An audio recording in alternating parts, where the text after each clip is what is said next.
উত্তর ত্রিপুরা জেলার ধর্মনগর মহকুমা দেওয়ানপাশা এলাকায় আজ শনিবার এক সড়ক দুর্ঘটনায় পথচারী গুরুতরভাবে আহত হন। জানা গেছে, দ্রুতগতিতে আসা TR05ER 3872 নম্বরের একটি ইরিশকা স্থানীয় পথচারী 48 বছর বয়সী সত্যনারায়ণ তেলিকে সজোরে ধাক্কা মারে।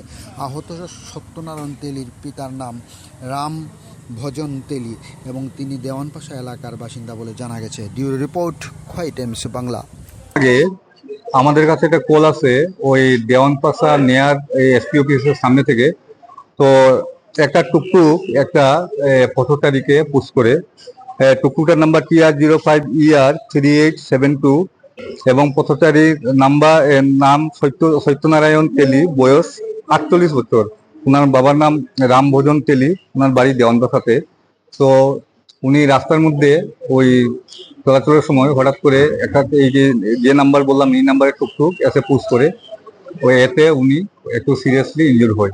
তো ওনাকে রেস্কিউ করে ধর্মনগর হসপিটালে শিফট করে দিয়েছি, ওনার চিকিৎসা চলছে। ঘটনাটা কোন জায়গায়? ঘটনাটা ঠিক দেওয়ানপাশা এসপি অফিসের একটু আগে রাবার বাগানের পাশেই, দেওয়ানপাশাই পড়ে এটা।